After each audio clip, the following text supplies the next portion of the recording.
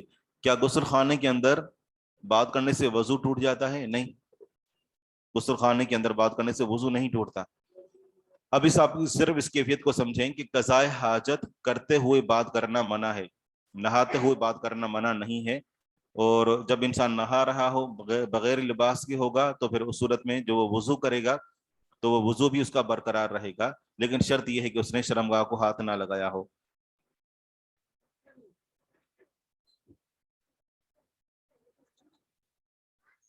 وہ کیوں آئیں؟ ہمارے ہاں یہ سمجھا جاتا ہے کہ جو ہے وہ صرف یعنی جو محرم ہیں تو وہی، غیر محرم بھی جو ہے وہ ایک دوسرے کے پاس آ جا سکتے ہیں لیکن پردے کا اہتمام کرتے ہوئے۔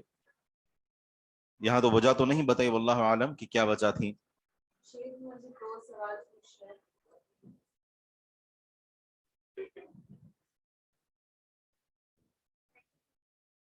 جی ہاں، وہ جامعہ اسلامی کے علاوہ دیگر جامعات میں جیسے جامعہ طیبہ۔ جی ایک مجھے مائک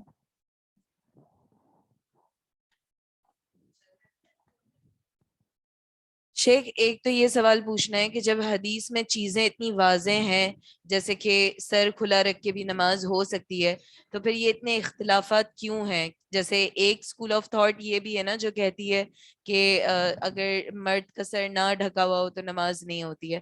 تو ایک تو یہ سوال ہے، اور دوسرا یہ کہ شادی شدہ عورت جو ہے وہ اپنے ماں باپ کی خدمت، جیسے اس حدیث میں جیسے ہے کہ آپ ماں باپ کی خدمت آپ کر سکتے ہیں، تو کیا یہ جائز ہے؟ کیونکہ میں نے یہ چیز سنی ہے کہ جب کسی عورت کی شادی ہو جاتی ہے تو اس کے اوپر اس کے ماں باپ کی خدمت بنتی نہیں ہے، مطلب وہ نہ بھی کرے تو چلتا ہے۔ جہاں تک پہلے سوال کا تعلق ہے کہ اختلاف کیوں ہے، تو یہ ایک عام سوال ہے کہ فقہی مذاہب کے اندر پھر اختلاف کیوں ہے۔ اس کا ایک عمومی اور سادہ سا جواب یہی ہے کہ ہر امام نے اسی کے مطابق فتویٰ دیا جو اس کو احادیث پہنچی تھیں، اور جو احادیث نہیں پہنچی تو وہ ظاہری بات ہے اس کے مطابق فتویٰ دے نہیں پایا، یا پھر یہ ہے کہ حدیث سے اس نے جو سمجھا، احادیث ہر ایک کے سامنے آئیں، حدیث میں سے جس نے جو سمجھا اور دیگر احادیث کو بھی دیکھتے ہوئے اس نے جو فتویٰ لیا وہ۔ جبکہ ہمارے ہاں پھر یہ ہوا کہ بعد میں علماء نے جو کتابیں لکھیں اور ان کے جو مقلد تھے وہ ان کی کتابوں کو حرف آخر سمجھتے ہیں، تو اس وجہ سے حدیث کی موجودگی میں بھی اپنے امام کے قول کو یہ بھی پتہ نہیں کہ امام تک وہ حدیث پہنچی یا نہیں پہنچی، اور یہ کہ وہ حدیث سے کیا سمجھے، وہ معصوم تو نہیں تھے، لیکن بہرحال پھر وہ اس طریقے سے اپنے امام کی بات کو لے کر اور حدیث کو بھی ٹھکرا دیتے، اور یہیں سے گمراہی کا آغاز ہوتا ہے۔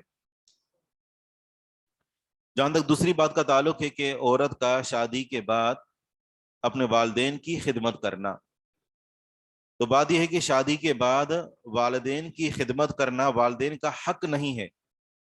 ایک ہوتا نا حق کے جس کو لازمی طور پر ادا کرنے کے لیے بیٹی ان کے ہاں جاتی ہو کام کرنے کے لیے، لیکن اگر والدین کو ضرورت ہے اور وہ بالخصوص قریب بھی رہتے ہوں تو ان کے ہاں جا کر ان کے کام کاج کر لینا، لیکن شوہر کی اجازت سے، کیونکہ شوہر شادی کے بعد اولین حق شوہر کا ہے۔ اس کی وجہ یہ کہ شوہر نے اس کو ٹھکانہ دیا، کھانا دیا، اس کو لباس مہیا کیا، ہر طرح کی سہولت دی، اس کو اپنے نکاح میں لے آیا۔ اب عورت پر سب سے بڑا حق اس کے شوہر کا ہے۔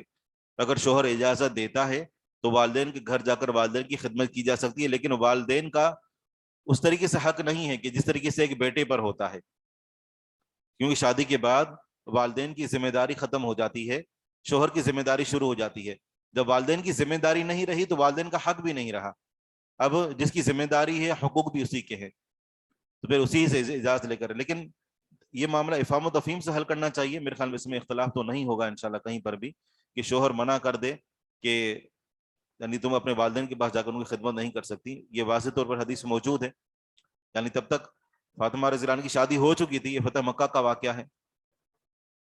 غیر محرم کو سلام کرنے میں کوئی مسئلہ تو نہیں، غیر محرم کو سلام کرنے میں کوئی مسئلہ نہیں ہے، لیکن بات یہ کہ پردے کے اندر ہو، اور یہ ہے کہ یعنی سلام کے اندر کوئی ایسی لچک نہ ہو کہ جس کے وجہ سے اس کے دل کے اندر کوئی شیطان مزید خیالات پیدا کرے۔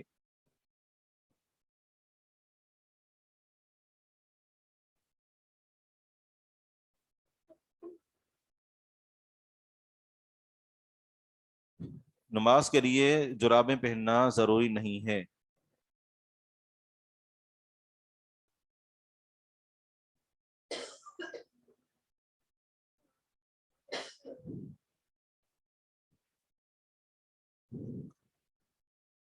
دیکھیے جہاں تک عورت کے لباس کا تعلق ہے یہ بہت زیادہ جو ہے وہ موضوع کافی طویل ہے. مختصر یہ ہے کہ عورت کا گھر کے اندر جو لباس ہے اگر تو وہ اس کا صرف شوہر کا جو ہے وہ آنا جانا ہے اور کوئی اس کے بچے بھی نہیں ہے, اگر صرف شوہر ہے تو پھر جیسا شوہر کو پسند ہے جیسا عورت چاہے لباس پہن سکتی ہے, اس کے اندر کوئی قباحت نہیں ہے.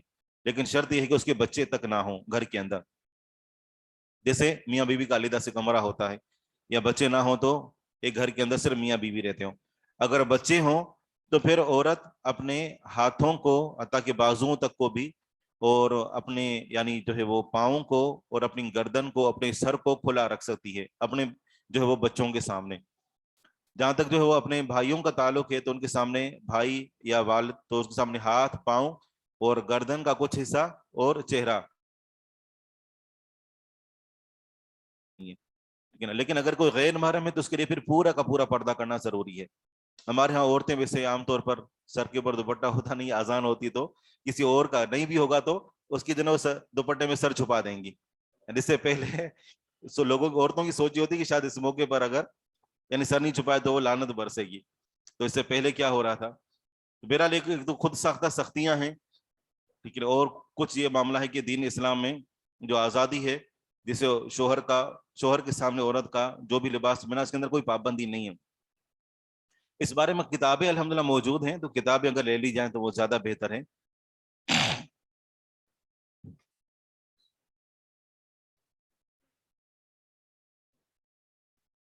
اگر کوئی موجود نہ ہو تو غسل میں پردہ کرنا ضروری نہیں ہے, لیکن ضروری صرف اتنا ہے کہ وہ پردہ جو ہے یعنی وہ بندہ 4 دیواری کے اندر ہو. اگر کھلی جگہ پر ہے تو پھر نہاتے ہوئے پردہ کرنا ضروری ہے. یہ جو کہا جاتا ہے کہ اگر مائک میں بات کیجیے. یہ جو کہا جاتا ہے کہ اگر واش روم جائیں قضاء حاجت کے لیے تو عورت کو سر ڈھکنا چاہیے, تو یہ صحیح بات ہے؟ اس کی کوئی دلیل نہیں ہے کہ عورت کے لیے قضاء حاجت کرتے ہوئے سر ڈھکنا ضروری ہے, کوئی دلیل نہیں ہے اس کی. میرے خیال میں ہم نے جو 2 دن پڑھا ہے نا اس کو بدلا لیا جا رہا ہے. آگے بڑھتے ہیں.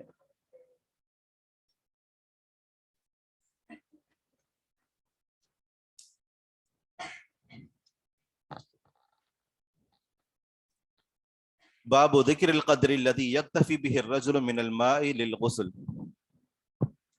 یہ باب ہے اس بیان میں ذکر القدر, اس مقدار کا تذکرہ, الذي يكتفي به الرجل کہ جس کے اوپر اکتفا کرے آدمی, من الماء پانی سے, للغسل نہانے کے لیے. یہاں 2 طرح کی حدیثیں آئیں گی. اصل یہ ہے کہ شریعت نے صرف اسراف سے, فضول خرچی سے منع کیا ہے. باقی یہ ہے کہ انسان غسل کرتے ہوئے کتنا بھی پانی استعمال کرے کوئی منع نہیں ہے, لیکن صرف فضول خرچی سے, فضول جو ہے وہ بہانے سے پانی اسے بچنا چاہیے. باقی یہ کہ کم از کم کتنی مقدار ہے جتنی سے غسل ہو سکتا ہو. یہاں راویوں نے اتنی مقدار کا ذکر کیا کہ جتنی رسول اللہ صلی اللہ علیہ وسلم کے پاس جو برتن دستیاب ہو سکا اور اس برتن کا اندازہ لگایا گیا. باب و ذکر القدر, یہ باب ہے اس بیان میں کہ اس مقدار کا تذکرہ, الذی یکتفی بہ الرجل کہ جس پر مرد اکتفا کر لے یعنی سو کافی سمجھے, من الماء پانی, للغسل نہانے کے لیے. نہانے کے لیے آدمی کو کتنے پانی پر اکتفا کرنا چاہیے اس مقدار کا ذکر. عن موسیٰ الجہنی قال اتی مجاہد بقدح حرسته 8 ارطال. موسیٰ الجہنی فرماتے ہیں کہ مجاہد رحمہ اللہ کے پاس لایا گیا, اتیا لایا گیا, بقدح پیالہ یعنی ایک بڑا پیالہ ٹپ نما, حرستہ میں نے اس کا اندازہ لگایا, ثمانیت ارطال 8 رتل. 8 رتل. ایک سا جو ہوتا ہے اس کے اندر 5 رتل ہوتے ہیں. ایک سا میں 5 رتل ہوتے ہیں. اور ایک رتل جو ہوتا ہے تقریباً کم و بیش 400 گرام کا ہوتا ہے. ایک رتل 400 گرام کا ہوتا ہے. صرف آپ اتنا لکھیں ایک رتل تقریباً 400 گرام کا ہوتا ہے. تو یہ کتنے ہوئے؟ 8 رتل سوا 3 کلو گرام ہو گئی ہے. 3.25 کلو. ایک سا ہوتا ہے 5 رتل کا. یہ بات گزر گئی. اب رتل کے بارے میں ہم ذکر کر رہے ہیں کہ ایک رتل ہوتا ہے 400 گرام کا. ایک رتل 400 گرام کا ہوتا ہے. اگر ہم 8 رتل کو 400 گرام سے ضرب دیں تو کتنے بنیں گے جی؟ یہ 3.25 کلو.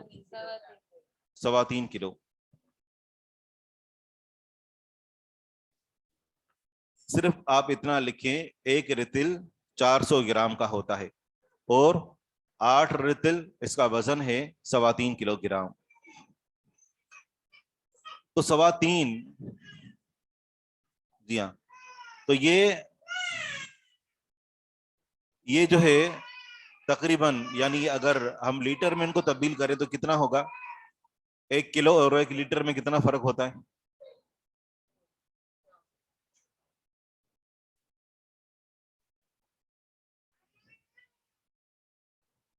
نہیں، ہم ذکر کر رہے ہیں یہ کہ 1 لیٹر ہمارے ہاں پانی جو ناپا جاتا ہے وہ لیٹر کے ذریعے سے ناپا جاتا ہے. ایسا ہی ہے. دودھ ہوتا ہے، آئل ہوتا ہے، پانی لیٹر کے حساب سے ہوتا ہے. تو اگر ہم 1 لیٹر پانی کا وزن کریں تو 1 کلو سے کم ہوگا. ایک طرف 1 کلو کا جو بٹا ہوتا ہے وہ رکھیں اور ایک طرف 1 لیٹر پانی تولیں تو زیادہ کیا ہوگا؟ 1 کلو یا 1 لیٹر؟ دونوں برابر ہوتے ہیں. تو معنی یہ ہوا کہ 3.25 لیٹر. ٹھیک ہے نا؟ اگر ہوتا بھی تو معمولی ہوتا ہے. کہتے ہیں کہ 1 جتنے ہوتے ہیں. کبھی تجربہ کر کے دیکھیں. اچھا، اب یہ دیکھیے نا کہ عام طور پر جب ہم گھی لینے کے لیے جاتے ہیں تو گھی وہ تول کر دیتے ہیں کلو کے حساب سے اور جو نا وہ تیل لیٹر کے حساب سے ہوتا ہے. اچھا ٹھیک ہے. کوئی گھی بیچ رہا ہے تو وہ بتا دے. اچھا، تو یعنی یوں سمجھیے کہ نبی صلی اللہ علیہ وسلم نے نہانے کے لیے 3.25 لیٹر پانی استعمال کیا. اب 3.25 لیٹر یہ تھوڑا سا پانی بنتا ہے لیکن آپ علیہ الصلوۃ والسلام نے اس سے غسل کیا، جس سے پتا چلا کہ پانی کو فضول ضائع نہیں کرنا چاہیے.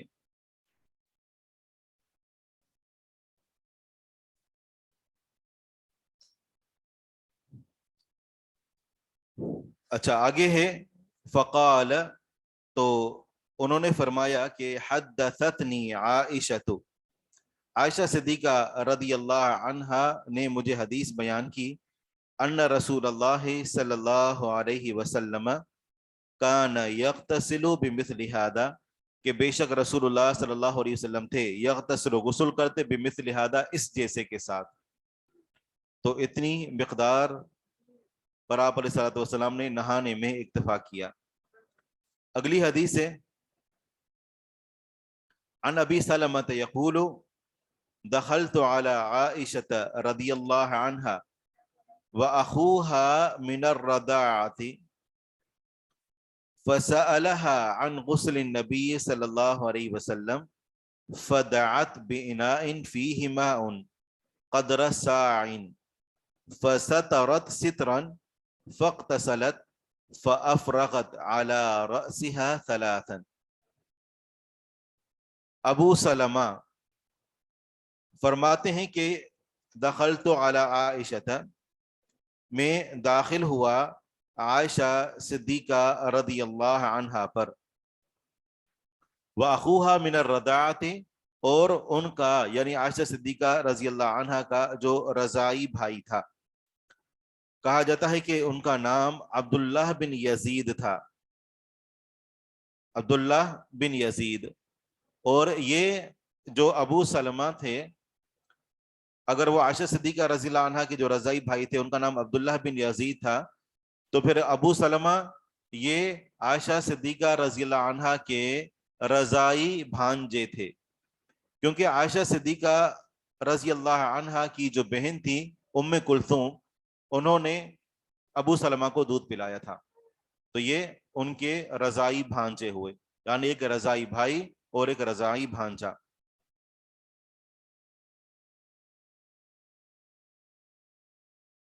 کہتے ہیں کہ ہم دونوں میں داخل ہوا عائشہ صدیقہ رضی اللہ عنہا پر اور ان کا رضائی بھائی یہ عبداللہ بن یزید، فسألها، بس اس نے ان سے سوال کیا، عن غسل النبی، نبی صلی اللہ علیہ وسلم کے غسل کے بارے میں،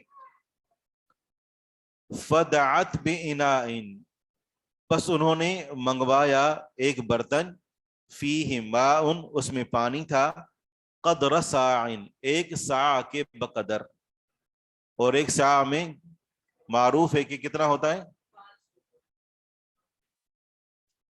ایک ساع میں کتنے کلو ہوتے ہیں،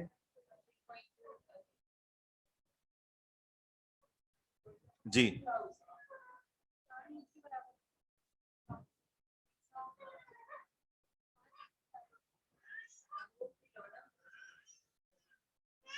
جب ہم صدقۃ الفطر نکالتے ہیں تو کتنا دیتے ہیں، 3.25 کلو، ایک سا، اور ایک سا میں کتنا ہوتا ہے، 3.25 یا 2.5 کلو یا 3.25، ٹھیک ہے نا،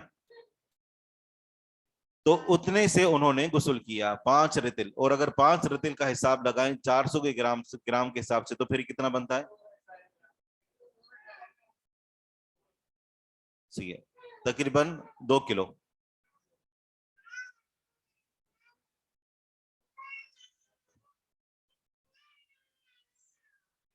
فسألها عن غسل النبی صلی اللہ علیہ وسلم، اس نے ان سے نبی صلی اللہ علیہ وسلم کے غسل کے بارے میں سوال کیا، فدعت بإناء فیہ ماء، انہوں نے ایک برتن منگوایا اس میں پانی تھا، قدر ساعین، ایک ساع کے بقدر، حدیث کا نمبر ہے 227۔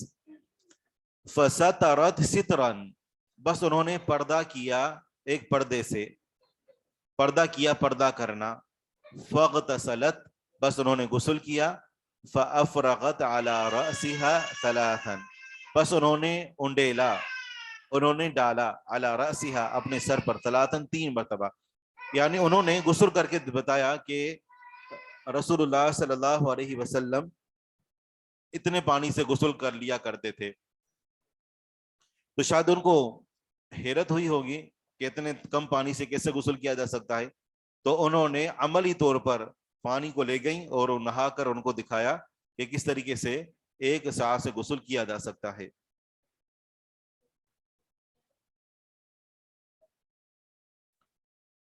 حدیث 228، عن عائشہ رضی اللہ عنہا انہا قالت کان رسول اللہ صلی اللہ علیہ وسلم یغتسل فی القدح وہو الفرق، نبی صلی اللہ علیہ وسلم ایک ٹب کے اندر غسل کیا کرتے تھے، وہو الفرق، یہ ایک بڑا برتن ہوتا ہے، وکنت اغتسل انا وہو، اور میں غسل کیا کرتی تھی اور وہ یعنی آپ علیہ الصلوۃ والسلام، فی اناء واحد، ایک ہی برتن میں سے۔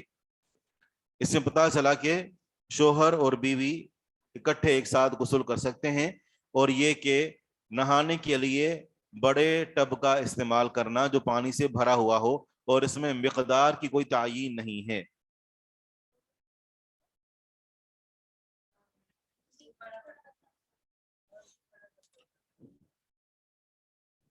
کہا جاتا ہے کہ اگر اس کا جو ہے وہ وزن کیا جائے، یعنی اس کے اندر یہ جو قدح ہے، اگر اس کے اندر پانی کا اندازہ لگایا جائے تو اس میں 16 رتل پانی کے ہوتے ہیں، 16 رتل پانی کے. تو پیچھے ہم نے پڑھا کہ کم از کم کتنے، 8 رتل سے نبی صلی اللہ علیہ وسلم نے غسل کیا، 8 رتل سے. اور یہاں پر ام المؤمنین عائشہ صدیقہ رضی اللہ عنہا بھی ساتھ ہوتے، تو پانی ڈبل ہو جاتا. اور یہ ہوتا بھی اتنا ہی ہے کہ اس میں 16 رتل پانی آ سکتا ہے.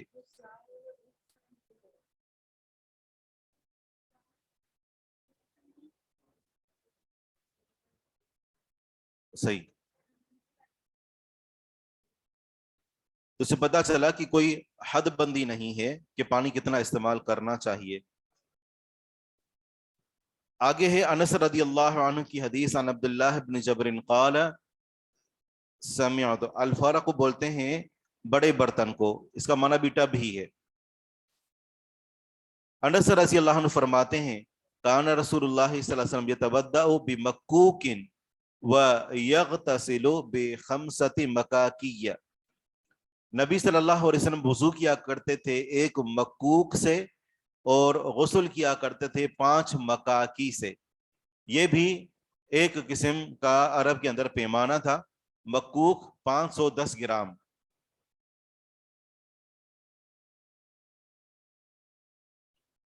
مکوک کا جو پیمانہ ہے اس کے اندر 510 گرام آتے ہیں، اور غسل کیا کرتے تھے 5 مکاکی سے. تو یہ کتنے ہوئے؟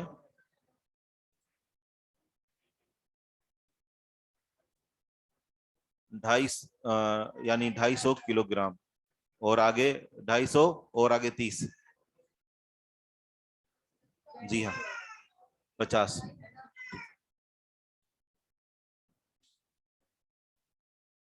تھے رسول اللہ صلی اللہ علیہ وسلم یتودع غسل کرتے بمکوک، معنی اس کا یہی کریں گے ایک مکوک کے ساتھ، ویغتسل اور غسل کیا کرتے تھے بخمسۃ مکاکی 5 مکاکی کے ساتھ. یہ جمع ہے مکوک کی. جیسے سا ایک پیمانے کا نام ہے، اسی طرح مکوک بھی ایک پیمانے کا نام ہے.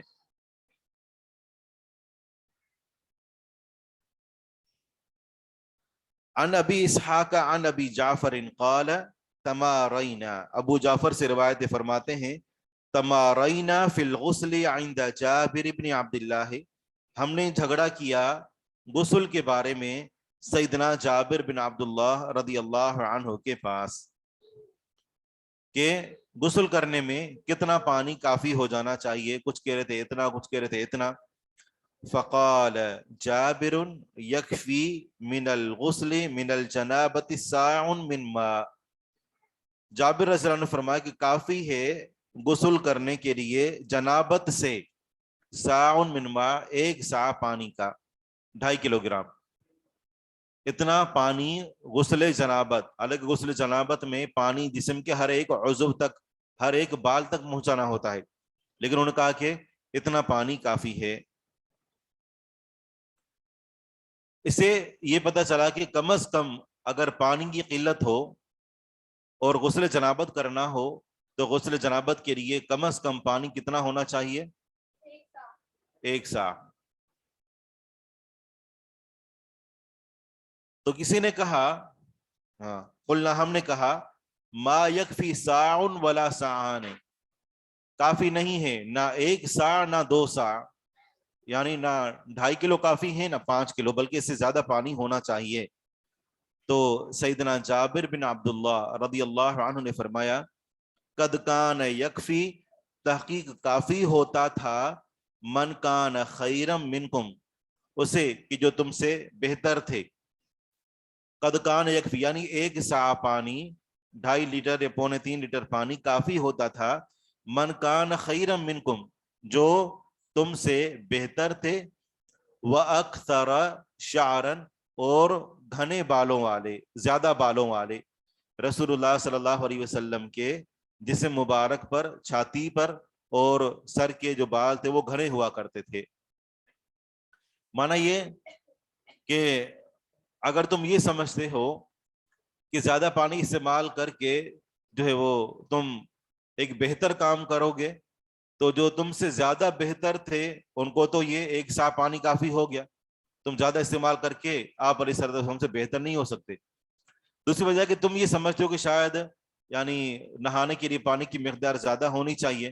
تو بات یہ ہے کہ رسول اللہ صلی اللہ علیہ وسلم کے بال زیادہ تھے اور اس کے باوجود بھی آپ علیہ الصلوۃ والسلام ایک سا پانی پر اکتفا کر لیتے اور آپ کے بال گیلے ہو جاتے تھے، تو پھر کہ تمہیں تو بلا کافی ہو جانا چاہیے.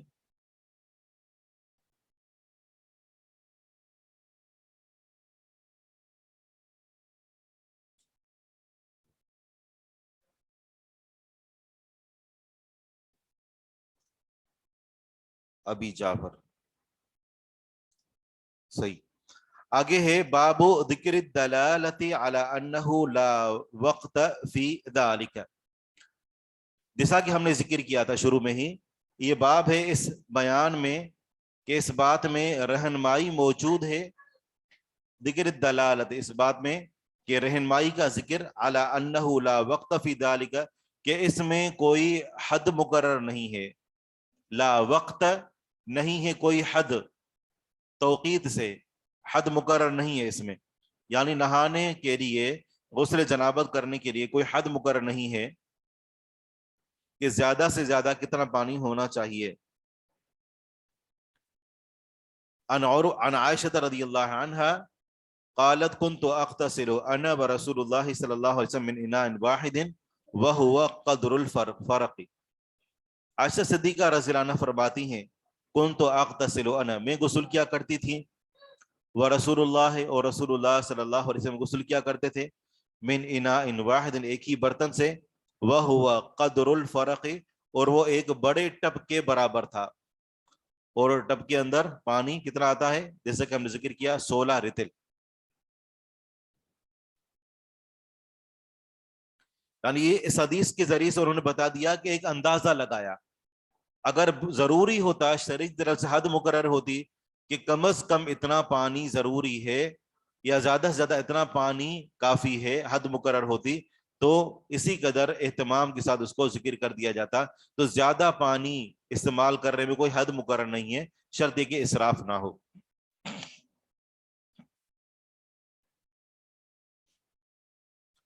تو اسی پر اکتفا کرتے ہیں، باقی انشاءاللہ کل پڑھیں گے. سبحانک اللہم و بحمدک، اشہد ان لا الہ الا انت، استغفرک و اتوب الیک. فافرغت، بس انہوں نے ڈالا، انڈیلا.